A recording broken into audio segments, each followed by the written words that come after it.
What people usually notice is the confidence. They notice the move, the decision, the boundary, the moment someone finally goes for it. They notice the person who shows up, who speaks clearly, who puts themselves out there, who is visible. They see the risk being taken. They see the courage. And consciously or not, they assume that's what I need more of. More confidence, more courage, more willingness to put myself out there. They think that's the thing. That if they could just be more confident, more willing to be seen, to take risks, to show up, everything else would start to fall into place. And when you look around, it makes sense why people believe that. Because what stands out? What's most visible is always the person who made the move. The one who started the business, who put themselves out there, who spoke up, who went all in, who allowed themselves to be seen, for better or worse. It looks like confidence is the thing carrying all of it. So naturally, the smart and ambitious people among us try to access that. But it's a trap if the right foundation isn't yet laid. If you haven't developed the nervous system capacity to challenge your current reality, your current shape, your current patterns, if you don't have the personal power of comfort, okay, that's the personal power which is complementary to confidence. So it's actually the power behind confidence. This becomes a house of cards and it all falls apart. And if you want to know if this is you, I'll tell you exactly how to check, because one of two scenarios always plays out. You're listening to The Science and Spirit of Happy, a podcast unpacking the sustainable dreams theory. This revolutionary work is grounded in a simple truth, that your dream is your destiny. And your happiness is just a symbol of your purpose unfolding. G'day, yeah! Welcome back. I am so excited to be speaking with you again about the personal power of comfort, because this is one of those pivotal unsung heroes of personal and professional development that basically no one ever talks about. Both the personal power of comfort and confidence represent the state of our nervous system. And comfort is what I see missing in almost every major failure, whether it's a failure from burning out or from giving up. If you're new here, I'm Lauralee Lothbrook. I'm a happiness researcher and a mentor who helps smart people make success inevitable. After they've reached the end of the personal and professional development growth strategies and discover there's more, they find me. So I uncovered the more, okay? First for myself and now for everyone else. If you like this kind of content, please like and subscribe, not just so you get the latest info as it's breaking, but also to help others find this content to help them too, okay? We've never needed it more. So let's pick up where we left off. If what I said in the opening landed for you, if you've ever felt like you can access confidence, okay, you can be bold and courageous in spurts, but you just can't seem to sustain it, then this is where things start to make a lot more sense. Because once you start looking at this through the lens of the personal power of comfort, instead of what they're telling you confidence is, a very specific pattern shows up.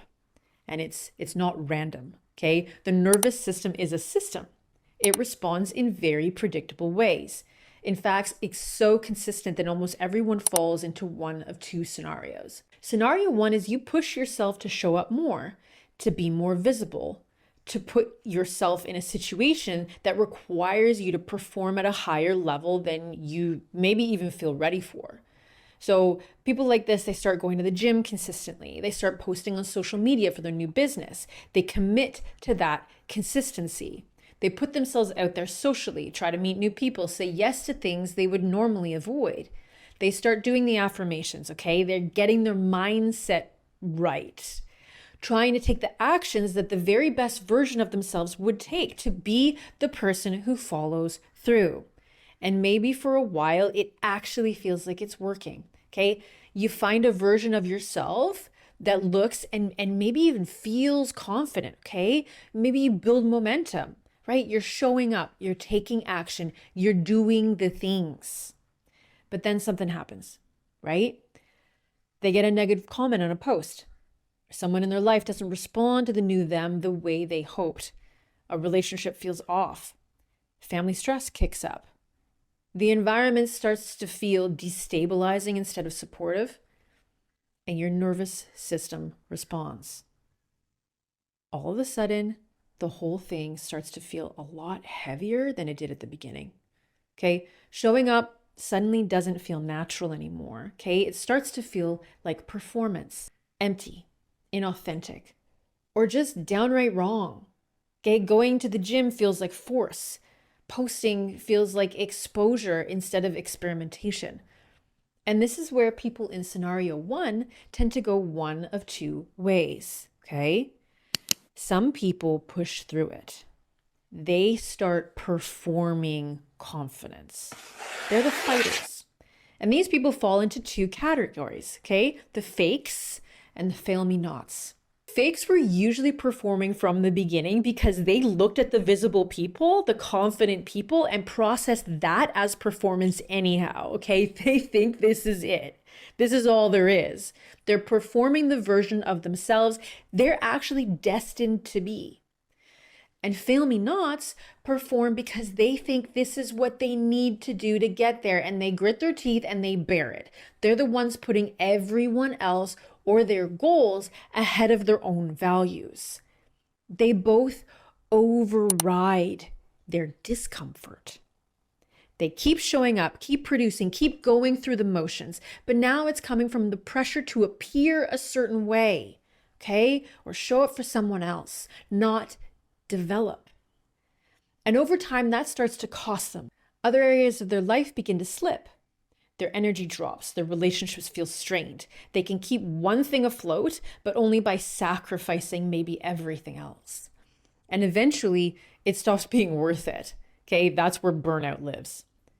Your nervous system can't live in fight mode.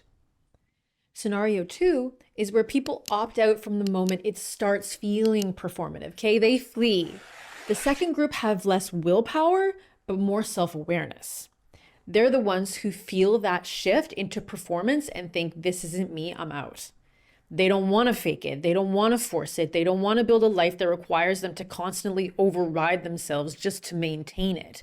So they pull back, okay? They stop posting. They stop showing up, all right? They pay for their gym membership for weeks and just never ever use it. They fold the business. Or they get comfortable at the level of success they've already achieved, and they stop pushing for more. They stop putting themselves in those situations that demand more than they currently have. And they tell themselves, maybe visibility just isn't for me. Maybe I'm not that kind of person. Maybe that just isn't my strength. Or maybe in a little while, I'll try again. Maybe when I have more time, more money, when I lose the weight or this life stress passes. Or maybe when I get more cred, more experience, more knowledge, another degree. But in the long haul, when we zoom out, they're not really moving anywhere. Those situations tend to follow them, okay? And they're not happy. They want the dream life. They just feel like it's not for them, at least not now. But both scenarios come from the same thing. An underdeveloped personal power of comfort, a nervous system that isn't calibrated for growth. One is burning bridges and burning out. The other is falling back and falling behind. One is feeling like an imposter and not able to step forward. The other one knows they are and is trying to outrun getting caught. But neither is building something that actually holds. Neither is building the sustainable dream. And here's what makes this even more confusing. This can happen even when the goal is deeply aligned. Okay, actually, it's more common when the business, the body, the bank balance, the bow is actually part of your purpose. Because purpose needs don't die. Those desires stay with you until you do, pushing at you, nagging at you. Even when you can feel somewhere deep down in your soul that you are meant to be visible, meant to build something, meant to have more impact, more wealth, more vitality, more presence in your own life, more love, more respect, more camaraderie, more joy. It can still feel too hard to go after or to sustain the course once you do. And that's where people really start to question themselves, really start to get down on themselves or on the universe at large. When people start getting really bad ideas about who they are or what the nature of reality really is. Because it's not that they don't know what to do. It's not that they lack vision. It's not even that they're incapable of being confident. They've already accessed it. So they start thinking they suck or life sucks, when neither is true. You're destined for your purpose goals. Everything in nature will move to support it when you're on track. So what's missing? This is the part almost no one understands. When you lack what others would call confident, it's not a confidence problem at all. It's a comfort problem. So what does that actually mean? Because when I say comfort, I'm not talking about staying in your comfort zone. I'm not talking about ease or avoidance or building a life that never challenges you. Okay? More on what it takes to change your life in a moment. But what I'm talking about is something much more foundational than that. Comfort in my framework is your capacity to stay with your own experience as it is right now, especially when it's uncomfortable, without needing to escape it, override it, or make it mean something definable about who you are. It's what allows you to be in the gym when it stops feeling exciting and starts feeling like work and stay and still enjoy it. It's what allows you to be visible when you feel exposed and not collapse. It's what allows you to take a risk, get it wrong, and not spiral into self-doubt or disappear. And if that capacity isn't developed, then every time discomfort shows up, which it will in anything meaningful, your system treats it like a problem to solve instead of a reality to just stay with. And that's where everything starts to break down.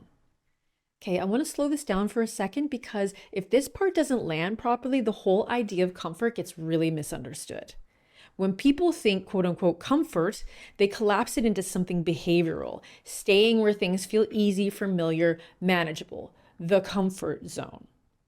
That's not what I'm talking about, okay? This is energetic. It's a nervous system capacity, not just a pattern, a capacity. Growth doesn't happen inside what's familiar. If you're building anything meaningful, whether that's internally or externally, you are going to come into contact with discomfort. This is necessary. It's not a problem. It's the process, just like muscles are grown. They don't even really start growing until you're moving past your comfort zone. So the question of comfort as a personal power isn't whether you feel discomfort. The question is whether you can stay with it, how much comfort you can find in your growth zone or even in your chaos zone. This is your energetic capacity to grow. And to understand that properly, I need to zoom out for a second and situate this in the Sustainable Dreams framework, because otherwise it just sounds like another mindset idea, okay? It's not. In the Sustainable Dreams theory, I explain how there's 4 districts. There's 4 layers of human development and life and reality, okay? There's the mental, the emotional, the energetic, and the physical. Each of those districts has a set of patterns, okay? A mindset, heart set, soul set, and body set. And it develops through 2 complementary personal powers each. So when we're talking about confidence and comfort, we're not talking about personality traits or mindset. We're talking about capacities of your energetic district and the development of your soul set, the energetic layer that governs direction, identity, purpose, values, nervous system, and how you inhabit your life. But in real terms, we're talking nervous system. And people talk about nervous system regulation and even nervous system patterning. Those belong more to the body set at the Sustainable Dreams Inc. But your nervous system is more multidimensional than cause and effect. The truth is, your nervous system could stop reacting poorly to situations with no extra experience in them, simply because your energy has developed in other ways. Okay, confidence is what orients you. It gives you the sense of what's yours, where you're going, what you're moving towards, right? Your values, your purpose, inspiration. Comfort is what determines whether you can remain with that movement once it becomes real. And the closest way to understand that without reducing it is through the emotional layer. Because this is where Brene Brown's work on vulnerability is incredibly useful, but it's also slightly conflated. When she talks about vulnerability, she's describing the willingness to be emotionally exposed, to feel what's real, to stay open to experience instead of defending against it. That's emotional development. But what allows you to actually do that? What allows you to stay inside that openness without shutting down, without armoring, without needing to escape? It's not vulnerability itself. It's capacity. And that's what I'm calling comfort. So if vulnerability is the emotional openness, comfort is the energetic capacity to remain present. It's the part of you that can stay with the experience of being seen, being uncertain, being activated, without needing to close, perform, or disappear. And this is where people miss the distinction. Because you can understand vulnerability intellectually. You can even want to be open, to connect, to grow. But if your system cannot tolerate what that openness brings up, you won't stay there long enough for anything to actually change. And that's not a failure of intention. It's a limitation of capacity. Because when you step into something that's aligned, okay, more visibility, more responsibility, more truth, what surfaces is not just the opportunity. It's everything in your system that's standing in the way. Everything that isn't calibrated for it. The activation, the contraction, the impulse to retreat, to override, or to get out of the experience entirely. And this is where comfort becomes the deciding factor. Because if you can't stay with that experience, you can't process it. And if you can't process it, you can't reshape it. So what happens instead is very predictable. You either move forward and override yourself, which looks like force, pressure, and eventually burnout, or you avoid the experience altogether, which looks like hesitation, delay, and a life that never quite expands to meet your true capacity, your potential. Neither of those are failures of confidence. They're limits in your ability to remain with reality as it is while it's changing. And comfort is what develops that ability. It's what allows you to be inside the experience of growth without interpreting it as something you need to escape from. It's what lets you stay open, okay, not just emotionally, but energetically, while your life is actually reshaping, expanding. And that's the difference between building something you can actually live inside and inhabit, and sprinting in spurts towards something you can only temporarily tolerate. And I'll give you a really concrete example of what this looks like, okay? Because this isn't just theoretical for me, okay? I did the research to figure my own self out, figure my own life out, because I came from a place riddled with anxiety and despair and I wanted a calm, secure life with a heck ton of financial freedom. People could tell me what I needed to do, like regulate my nervous system, but not how, okay? Through developing the personal powers. And this is an ongoing journey for me as I grow in power, in relationship, and in visibility. And intolerance for power and visibility is what people often call imposter syndrome. Okay, this sits directly in the soul set layer, in the nervous system capacity. It sits in the personal powers of confidence and comfort. I've been in the online space for over a decade, and I've had stage fright since I was a kid. One side of my stage fright is imposter syndrome. I'm not good enough. I have to be perfect to be on stage. People will pick me apart if I'm not. And the other side is hating the feeling of pushing through unhealthily, feeling like I'm on stage egotistically, like showing off or something. And I've gotten through quite a lot of it doing work with the personal powers. And I've presented comfortably at academic conferences, at benefit events I've organized and hosted. I've been comfortable getting up at a podium speaking at university conferences that I've organized, etc., that kind of thing. But when I first started on social media and marketing for my wellness brand, I couldn't even have my photo taken without pulling a face. I was so deeply uncomfortable being seen that even the idea of showing up online felt completely misaligned with who I was. I kept blaming my husband for ruining my vibe or making me feel small because he was my Instagram husband in the beginning, taking photos for me and whatnot. But the truth is, it was simply my reaction to visibility. And at the same time, I had this massive sense of imposter syndrome, okay, that I had no right to speak in that space. I had spent years researching, building, and refining a methodology that worked. Not marginally better, okay, dramatically, exponentially better than anything else I could find. But I didn't feel like I had the right to stand behind it. So instead of moving forward with conviction in what I did know, I tried to get more cred, okay? I pursued a nutrition degree, not because I needed the knowledge, okay? I didn't teach nutrition, but because I didn't have the internal capacity to stay with the discomfort of being seen without that external validation.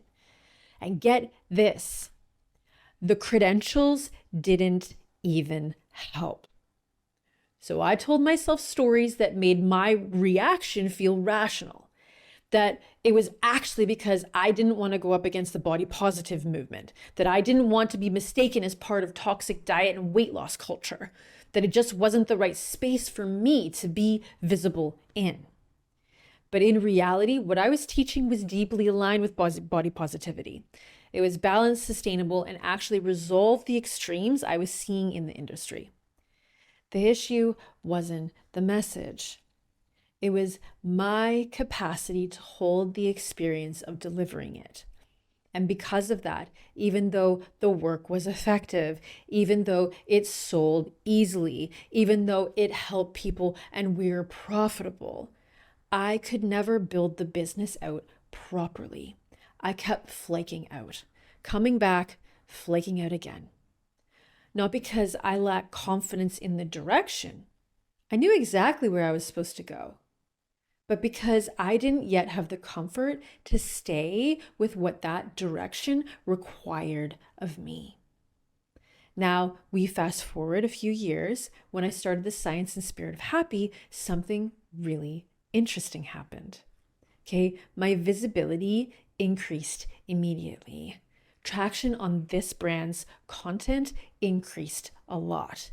And with that, so did the backlash. Now, let's just be clear that the more visible you are, the more powerful you are, the more people are going to be coming for you, okay? It is what it is. Whether it's because they want to take what you have or because they're just angry that you have it, it's going to happen. But when people came for me, criticism, projections, hostility, I didn't flinch. In fact, I laughed. I made a pact that every really hateful comment I got, I'd have a sip of sparkling wine with my husband. Okay, people saying I'd end up alone, that no one would want to be around me, that I was fundamentally wrong in how I see the world. I made it into a game that I told the haters about, okay? Cheersing them. Because ironically, that kind of reaction usually means something is actually going very well in business. The key difference here is that now I could see that. And what's interesting is that earlier in my career, I was terrified of backlash that never even came. And now, in a space where it actually does come, I can easily stay. I had a post go viral recently that got a wave of comments that a few years ago they would have completely destabilized me. People externalizing their dysregulation all over my comments section and basically claiming I was standing for the opposite values of what I stand for. Okay, attacking values I hold very close to my heart. Okay, close to my soul. And my team and I were sitting in a meeting laughing at them. Okay, legitimately laughing out loud. Okay, not because we're disconnected, but because they're so outlandish. I'm no longer destabilized by the experience of being seen as I am. The same goes when the time comes that I'm wrong and I have to repair. I won't be laughing, but I'll be able to say, whoa, I'm sorry, I was wrong and you are right, and not be swallowed by shame. That's comfort.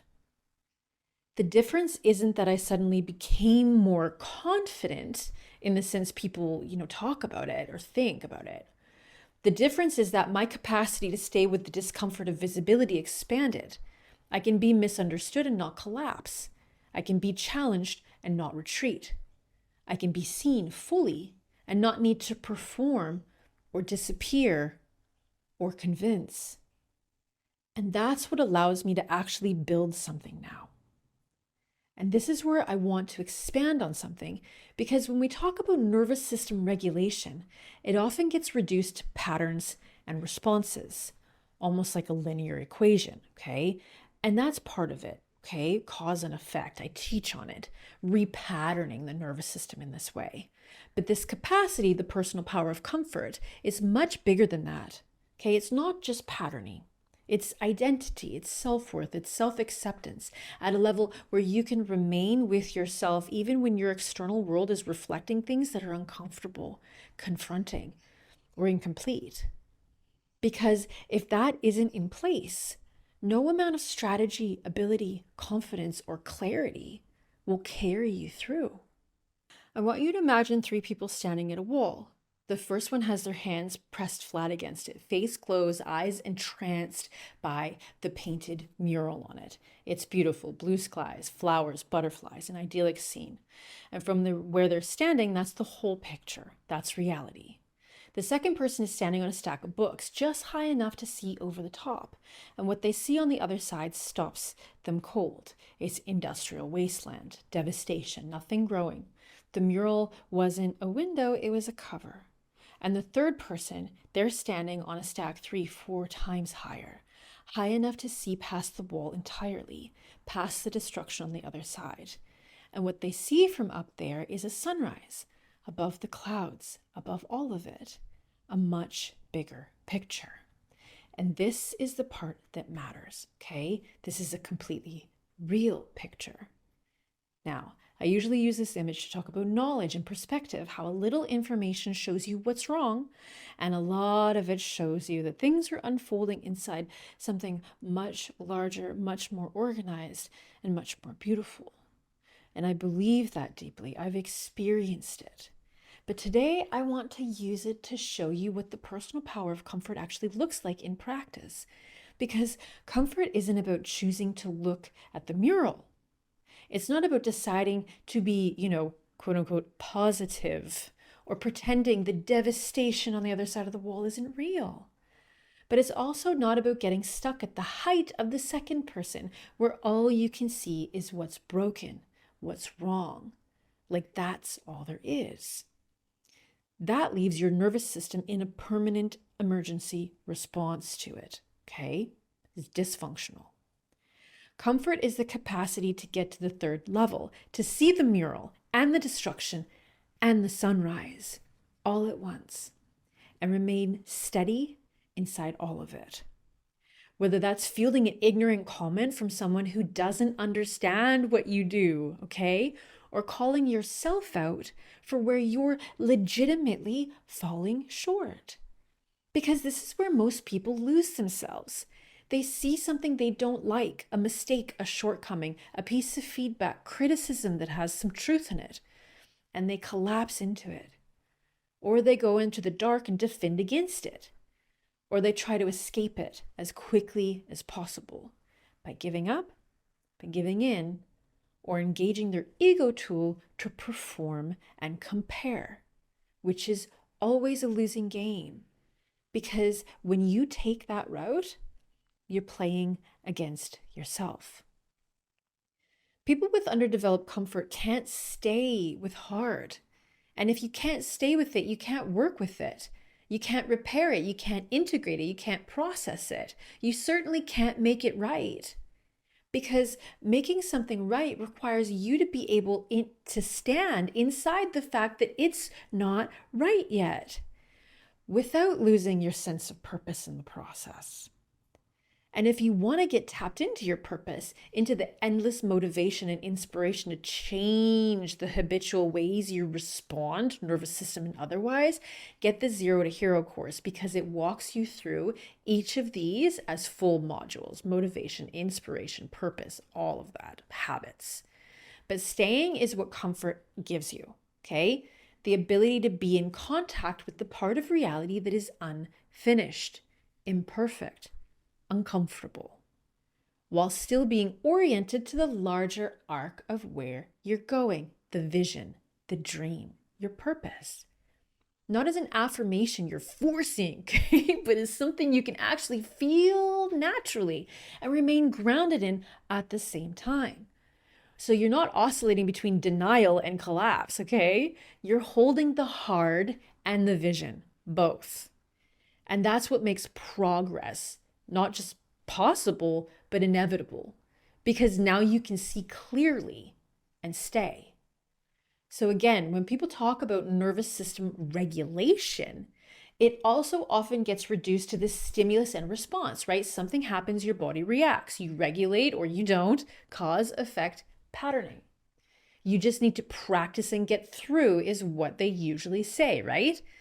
I mean, that's real for sure. That layer matters. I told you I teach it. It's part of Body District, okay? I still work on it for myself as I grow in reach and influence, absolutely. But I also worked in the online space for 6, 7, 8 years and didn't get any more comfortable with visibility. Because what we're talking about here is deeper than practice. Because your nervous system is not just reacting to what's happening in front of you. It's way more multifaceted at this level.